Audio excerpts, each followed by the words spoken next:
기독교 강요를 살펴보도록 하겠습니다. 제1권 1장에서 4장까지의 내용입니다. 먼저 생각해야 할 것은 제1권의 제목이 창조주 하나님을 아는 지식이라고 해서 하나님에 대한 모든 지식을 다루는 것이 아니라는 점입니다. 칼뱅이 말하고자 하는 바는 피조물인 인간은 자신을 창조하신 하나님을 마땅히 알아야 하며 그분을 진심으로 경외해야 한다는 것입니다. 즉, 하나님의 존재를 인정하고 받아들이는 것이야말로 참된 지식의 근본인 셈입니다. 이것을 반드시 마음에 담아두고 내용을 살펴야 합니다. 제1장. 하나님을 아는 지식과 우리 자신을 아는 지식은 서로 연결되어 있다. 칼뱅은 우리가 소유할 수 있는 참되고 건전한 지식은 두 가지로 압축된다고 말합니다. 그것은 바로 하나님을 아는 지식과 우리 자신을 아는 지식입니다. 그리고 이 두 지식은 서로 연결되어 있다고 합니다. 그렇다고 우리들은 후자가 어떤 고상한 의미를 가진다고 생각해서는 안 됩니다. 우리 자신을 안다는 것은 우리가 어떤 상황에 처해 있는지를 아는 것입니다. 칼뱅은 인간이 자신의 비참함을 알지 못하는 이상 참된 지식을 가진 것이 아니라고 말합니다. 유명한 철학자 소크라테스도 자기 앞에 철학자가 말한 내 자신을 알라 라는 격언을 자주 인용하며 아테네의 젊은이들이 얼마나 무지한지를 깨닫기를 원했습니다. 이것은 오늘날 세상이 인간의 위대함을 포장하고 선전하여 더욱 개발하려는 흐름과 정확히 반대되는 주장입니다. 그러나 우리는 칼뱅과 세상의 자기개발을 주장하는 사람의 논거를 비교하며 무엇이 옳고 그른지를 파악하는 데 에너지를 낭비해서는 안 됩니다. 일단 칼뱅이 주장하는 바를 따라가며 기독교 교리가 무엇인지를 아는 데 초점을 맞추어야 합니다. 그러므로 반발심에 그냥 책을 덮어서는 안 됩니다. 일단 칼뱅이 이렇게 말하는 이유를 알아야 합니다. 그 이유란 인간이 하나님에 의해 창조되었기 때문입니다. 하나님에 의해 창조되었기 때문에 인간 존재는 하나님께 깊이 의존되어 있습니다. 인간뿐만 아니라 모든 생명체가 그러합니다. 여러분이 어떤 물건을 만들었다고 생각해 보십시오. 그 물건은 당신의 손에 전적으로 의존되어 있습니다. 당신은 그것에 지속적으로 생명력을 불어넣어 본래의 가치를 발현하게 할 수도 있고 마음에 안 들어 그냥 부숴버릴 수도 있습니다. 그렇다고 하나님을 여러분처럼 변덕쟁이라고 여겨서는 안 됩니다. 그분은 분명한 목적과 선한 의도로 온 우주와 우리 한 사람 한 사람을 창조하셨습니다. 문제는 인간에게 있습니다. 인간은 자신의 의지로 이 의존성을 탈피하기로 했습니다. 더 이상 하나님의 계획과 목적대로 살기를 거부한 것이지요. 그리고 자신의 계획과 목적대로 살고자 했습니다. 성경 창세기 3장에는 그것을 하나님과 같이 되고자 했다고 기록하고 있습니다. 그런데 전적 의존의 주체였던 인간이 그 대상을 버림으로써 생각하지 못했던 현실을 마주하게 되었습니다. 모든 선한 것들을 더 이상 공급받지 못하게 된 것이지요. 이것은 나무에 붙어있던 나뭇가지가 스스로 나무가 되려는 부푼 꿈을 안고 자신을 분리했는데 땅에 떨어진 채 그냥 말라 죽어가는 형태와 같습니다. 칼뱅이 말하고자 하는 인간의 비참함은 바로 이런 것입니다. 칼뱅은 인간이 이런 비참의 상태에 처한 것을 알 때에만 자신의 창조주이신 하나님을 인식하게 된다고 말합니다. 조금 전에 말한 예에서 만일 떨어진 나뭇가지가 정말 인격이 있다면 자신이 나무는커녕 아무것도 할 수 없고 죽을 수밖에 없다는 것을 알아 비로소 나무에 붙어 있었던 것이 얼마나 좋았던지를 돌아보는 것에 대입할 수 있습니다. 그래서 칼뱅은 다음과 같이 말합니다. 우리 각 사람은 반드시 자신의 불행을 의식하는 것으로 찔림을 받고서야 약하더라도 하나님을 아는 약간의 지식에 이르게 된다. 그래서 우리는 자신의 무지, 공허, 빈곤, 연약함, 나아가 타락과 부패함을 느껴 비로소 참된 지혜의 빛과 건전한 덕, 모든 선한 것들의 풍성함과 의의 순결함이 오직 주님께만 있다는 것을 깨닫게 된다. 인간은 이러한 비참함을 알고 깨닫기 전까지는 우리 자신의 의와 지혜와 덕으로 완전히 만족하게 지내며 공연히 우쭐해지며 우리 자신을 거의 신에 가까운 존재인 것처럼 착각하며 지내게 됩니다. 또한 확실한 것은 사람은 먼저 하나님의 얼굴을 바라보지 않고서는 자신에 대한 명확한 지식을 얻을 수 없다는 것이다. 그러고서야 그분을 묵상하면서 자신을 살피는 대로 나아갈 수 있다. 왜냐하면 우리는 언제나 우리 자신을 의롭고 올바르며 지혜롭고 거룩하다고 보게 되어 있기 이것이야말로 우리 모두 안에 내재된 교만이다 때문이다. 만일 확실한 증거들을 통해 우리 자신의 불의 악함, 거짓, 불순함을 깨닫지 못하게 된다면 말이다. 게다가 만일 우리가 우리 자신만을 보고 주님, 곧 이 모든 것을 반드시 판단하실 유일한 기준이 되시는 주님을 바라보지 않는다면 이 사실을 납득할 수 없게 된다. 왜냐하면 우리 모두는 본성적으로 위선적인 경향이 있어 왜 그 자체가 없이도 겉모양의 그럴듯한 의만으로도 아주 만족하기 때문이다. 이것은 오늘날 사회 뉴스에서 구설수에 오르는 많은 사람들을 보면 분명히 알 수 있습니다. 그들은 자신의 지위를 이용하여 죄를 지었음에도 그럴듯하게 가리고 넘어가려고 자신을 포장합니다. 이러한 행태는 물질적 풍요를 누리고 일반적인 자연 상태보다 더 편하고 화려한 삶을 사는 사람들과 남들보다 우위에 있는 지위를 누리는 사람들에게 더욱 확연하게 나타납니다. 실제 현대의 물질 문명과 발달하는 기계 문명은 인간을 하나님처럼 흉내낼 수 있도록 만들어주고 있습니다. 스마트폰이 생겨남으로 인해 인간은 손가락만으로 많은 지식을 습득하고 일도 처리할 수 있게 되었습니다. 요즘 인공지능이 탑재된 기계에는 음성 인식 기능이 있어서 말만 하면 원하는 것을 수행하도록 되어 있습니다. 모두 창조주 하나님을 모방하는 것이지요. 즉, 창세기에서 하나님께서 오로지 말씀으로만 천지를 창조하시는 것을 모방하는 것입니다.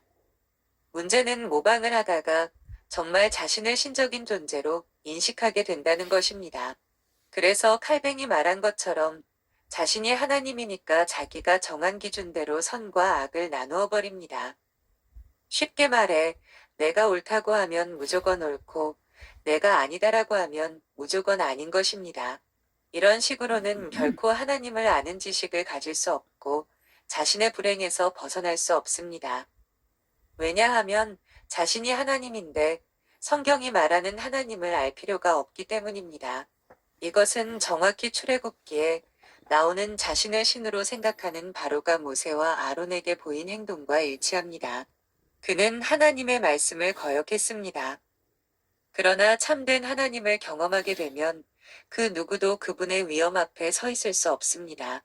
성경에는 그분의 임재를 경험한 많은 사람들이 스스로 나는 죽었다, 망하게 되었다, 나는 죄인이다라고 인정하는 것이 기록되어 있습니다.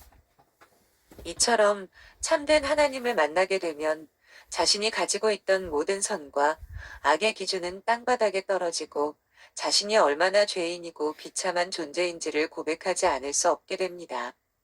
오직 하나님이 모든 것의 기준이라는 것을 깨닫게 됩니다. 따라서 칼뱅은 인간이 하나님을 바라볼 때만 비로소 자신의 비참함을 깨닫고 자신의 본연의 모습을 찾아갈 수 있다고 말하고 있습니다. 그래서 하나님을 아는 지식을 먼저 언급하고자 합니다. 제2장. 하나님을 안다는 것은 무엇인가? 그리고 그분을 안다는 것은 어떤 목적을 가지는가? 먼저 앞에서 논의된 것을 보면 참된 하나님을 아는 지식은 아무나 가질 수 없다는 것을 짚어야겠습니다.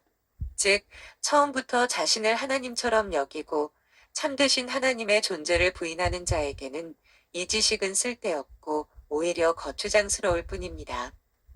그럼에도 불구하고 조금 있다가 다시 언급하겠지만 사람의 본성에는 하나님에 대한 피할 수 없는 이끌림이라는 것이 있습니다. 칼뱅도 이런 원초적인 지식은 부정하지 않습니다. 이것을 조금 어려운 말로 자연신학 혹은 일반계시라고 합니다. 예를 들면 우리가 몸담고 살아가는 환경을 생각해 보십시오. 하늘, 우주, 땅, 바다, 그 안에 있는 여러 생물들, 그리고 그 안에서 일어나는 여러 조화로운 현상들. 정말 이것들이 우연히 존재하게 되었고, 서로 다른 개체들이 알아서 질서와 조화를 이루게 된 것일까요? 진화론은 그것을 설명할 수 없습니다. 하지만 창세기 한 장만 봐도 얼마나 질서정연하고 조화를 이루는지 알 수 있습니다. 하나님이 부여하신 생명은 그 질서와 조화 안에서만 충만한 생명을 누릴 수 있습니다. 그렇다면 과학이란 학문은 무엇입니까? 과학은 애초부터 근원적인 것을 탐구하는 학문이 아닙니다. 이미 존재하고 있는 질서와 원리들을 발견하여 삶에 적용하는 학문이지요. 과학은 결코 새로운 무언가를 만들어내는 학문이 아닙니다. 지금까지 몰랐던 원리와 질서와 존재를 발견한 과학자들의 탄성과 환호는 그들이 부인할지라도 그것을 있게 하신 하나님을 향한 찬양입니다. 비단 과학자가 아니라 할지라도 일반인들도 아름다운 장관 앞에서는 숨을 멈춘 채 바라보며 압도당하지 않습니까? 수평선 너머에 이루어지는 석양을 생각해 보십시오. 밤하늘에 펼쳐진 무수한 별들을 보십시오. 그랜드 캐년의 웅장한 협곡을 생각해 보십시오. 그것은 결코 저절로 형성되는 것이 아닙니다. 또한 어떤 과학적 지식으로도 그토록 완벽한 장관을 만들어낼 수 없습니다. 이처럼 하나님은 그리스도인이 아닌 평범한 사람이라 할지라도 하나님의 존재와 능력을 알 수 있는 장치를 온 세상에 마련해 두셨습니다. 그래서 칼뱅은 하나님께서 먼저 자신을 창조주로 보여주시고 그 다음에 그리스도의 얼굴을 통해 구속주로 보여주신다고 주장합니다. 즉, 하나님에 대한 지식은 창조주에 대한 지식과 구속에 대한 지식으로 나눌 수 있습니다. 그리고 이 지식들은 모두 참된 경건에 이르도록 돕습니다.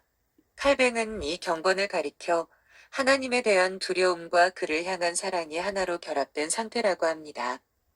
이러한 경건의 정의에 따라 칼뱅은 하나님은 어떤 존재입니까? 라는 단순한 질문보다는 하나님은 어떤 분이시며 그 본성에 합당한 것은 무엇인가? 를 질문해야 한다고 합니다. 왜냐하면 경건은 단순한 두려움이 아니라 하나님을 향한 사랑의 마음이 결합되어 있다고 했는데, 사랑은 상대방이 원하는 것을 들어주고자 하는 것이 자연스러운 반응으로 나타나기 때문입니다. 즉, 하나님을 참되게 아는 지식은 하나님이 원하시는 삶이 무엇인가에 대한 질문으로 이어지고 그것을 실제로 이루고자 하는 행동으로 나아가게 합니다. 이런 경건의 마음은 더욱 하나님을 알도록 우리를 이끌어갑니다. 이것이 하나님을 아는 지식이 가지고 있는 목적입니다. 다만 우리는 자신의 힘으로 하나님을 더욱 알아가는 데 힘쓰는 것이 아니라 오직 하나님께서 자신을 드러내시는 대로 받아들여야 합니다. 칼뱅은 이러한 태도를 순결하고 순전한 신앙이라고 합니다. 또한 참되고 올바른 예배도 여기에서 비롯된다고 주장합니다. 제3장. 하나님을 아는 지식은 사람의 마음속에 본성적으로 심겨 있다. 칼뱅은 사람의 마음속에 하나님을 아는 지각이 본성적으로 존재한다고 강력히 주장합니다. 그는 이것을 종교의 씨앗이라고 불렀습니다. 이것을 제거하는 것은 자기가 지니고 있는 본성의 기질을 바꾸는 것보다 어렵습니다. 칼뱅의 말대로 사람이 살고 있는 곳에는 반드시 종교가 있다는 것과 심지어 우상숭배조차도 그것이 사실임을 입증하고 있습니다. 우리가 살아가고 있는 이 세상을 보십시오. 기술과 기계가 빠른 속도로 발전하고 있음에도 종교는 정통과 이단과 사이비를 막론하고 더욱 활성화되고 있습니다. 어떤 사람들이 종교는 무지한 대중을 속박하기 위해 교묘하게 만들어낸 것으로서 그것을 만들어낸 창시자들은 실상 신이 있다는 것을 조금도 믿지 않았다고 하는데, 칼뱅은 이것이 거짓말이라고 단언합니다. 왜냐하면 아무리 그런 사기꾼이 그럴듯한 신과 종교를 만들어낸다고 한들 일반 사람들의 마음에 신에 대한 관념이 없다면 결코 성공할 수 없기 때문입니다. 그렇다고 올바른 종교만 있는 것은 아닙니다. 오히려 세상은 하나님에 대한 올바른 지식에서 사람을 배제하고 온갖 수단을 동원해서 참된 예배를 막으려 합니다. 이런 현상에도 불구하고 분명한 것은 종교가 사람들이 본질적으로 가지고 있는 신에 대한 본성을 드러낸다는 것입니다. 그리고 이것이 사람과 동물이 확연히 다르다는 것을 보여주며 사람이 보다 월등한 존재라는 것을 말해줍니다. 제4장. 하나님을 아는 지식은 무지나 악한 의도에 의해 묻히거나 부패한다. 사람마다 종교의 씨앗이 있지만 그것을 올바르게 자각하거나 하나님을 예배하는 데에 이르는 경우는 매우 드뭅니다. 오히려 각자가 본성적으로 가지고 있는 교만과 완고함으로 인해 어리석게 행합니다.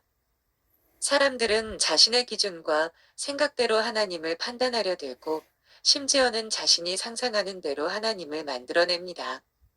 이런 상태를 방치한다면 그 사람은 어느 방향으로 가든지 결국 멸망하게 됩니다. 세상 사람들은 이 말에 반감을 가질 수도 있습니다. 나는 하나님을 알지 못해도 믿지 않아도 이렇게 나름 잘 살고 있는데 왜 멸망한다고 하느냐? 고 말이지요. 제가 나무에서 스스로 분리된 나뭇가지 이야기를 한 것을 기억하시기 바랍니다. 그 나뭇가지가 잠시 생명력을 유지하고 있다고 해서 말라 죽는 결말을 혹은 땔감으로 사용될 파국을 피할 수 있는 것은 아닙니다. 칼뱅이 말하고자 하는 바는 참된 하나님을 향한 지식을 얻지 못한다면 자신의 비참한 상태를 깨닫지도 못하고 그 파멸을 피하지도 못한다는 것입니다. 이런 상태에 있는 사람들은 참된 하나님에 대한 지식을 알지 못한다면 결국 자신이 만들어낸 하나님을 예배하고 섬기게 됩니다. 그들은 하나님을 섬기는 것이 아니라 궁극적으로 그것을 만들어낸 자신을 섬기고 예배하게 됩니다. 이런 사람들은 자기에 갇혀 종교적인 열심을 내지만 미신을 만들거나 자기가 가지고 있는 종교를 포장하는 데 에너지를 소비해버립니다. 그러나 참된 종교란 하나님의 뜻을 보편성 있는 규범으로 여기고 그 뜻에 일치하는 것이어야만 합니다. 다시 말하지만 기독교 교리의 모든 기준은 하나님입니다. 이것 때문에 많은 분들이 이 글을 읽으면서 불편함을 느낄 것입니다. 왜냐하면 자기 생각과 자기 기준이 배제되거나 후순위로 밀려나기 때문입니다. 그 누구도 이런 대접을 편하게 받아들이지 못합니다. 하지만 어쩔 수 없습니다. 기독교 교리는 언제나 참되신 하나님이 중심이고 기준이기 때문입니다.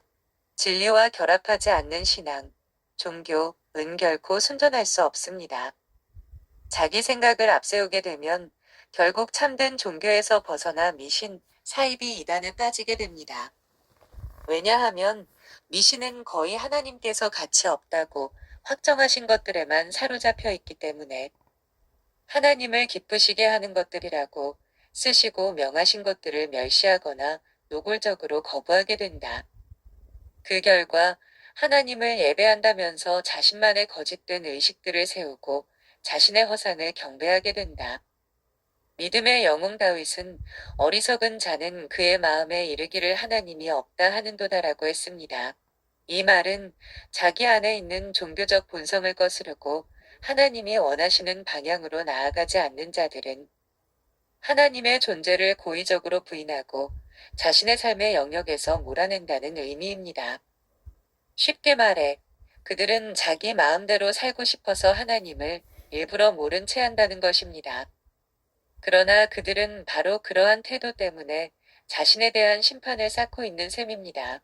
하나님도 그들을 모른 채 하실 것이기 때문입니다. 또 하나의 잘못된 태도는 우리가 앞에서 살펴본 참된 경건이 아닌 하나님의 심판에 대한 두려움 때문에 어쩔 수 없어서 소위 믿음 생활을 하는 것입니다. 칼뱅은 이런 사람들의 심리에 자리 잡고 있는 근원적인 생각을 잘 파악하였습니다. 하나님의 의를 멀리하는 사람들은 그분의 심판대가 그분을 거스른 죄들을 벌할 준비를 이미 하고 있다는 것을 알지만 그 심판대가 전복되기를 강렬하게 소망한다. 동시에 그들은 하나님의 권능의 손을 피할 수 없음을 아는데 이는 그들이 그것을 제거할 수도 거기에서 도망칠 수도 없기 때문이다. 그리하여 그들은 움츠러들고 두려워하며 떤다. 그래서 그들은 어디서든지 그들에게 드리운 그분의 위엄을 멸시하지 않는 것처럼 보이기 위해 그럴듯한 종교적 외양을 취한다. 그러나 그들은 그런 중에서도 온갖 악행으로 계속 자신을 더럽히며 악함에 악함을 더하여 모든 면에서 주님의 거룩하신 율법을 범하며 그분의 모든 의로우심을 탕진하여 버린다. 이것은 오늘날 교회와 그리스도인들에게 주는 경고입니다. 저는 이 내용을 읽다가 영화 대부가 생각났습니다. 주인공 마이클은 마피아 두목이 되어 합법을 가장해서 자신의 세력을 확장시켜 나갑니다. 자신이 목적한 바를 이루기 위해 살인도 서슴지 않습니다. 그러면서도 각종 종교 행사는 열심히 참석합니다. 자신이 대부가 되기로 한 아기의 세례식이 있는 날, 그는 성전에 있었지만 동일한 시간에 그의 부하들은 그의 명령을 받아 대적들을 잔인하게 죽입니다. 그는 자신이 얼마나 신실한 사람인지를 드러내기 위해 사제들과도 친밀한 관계를 유지하기 위해 노력합니다. 이것은 명백한 위선입니다. 칼뱅도 이런 사람들을 가리켜 뒤틀린 길을 가면서도 그들이 벗어나고 싶은 하나님께 겉으로만 가까이 다가가려는 것처럼 보이려고 한다라고 지적했습니다. 진실로 이런 자들은 심판의 날에 자신이 하나님을 알았다는 것을 결코 부정하지 못할 것입니다. 그렇기에 그들이 받을 벌은 더 엄중합니다.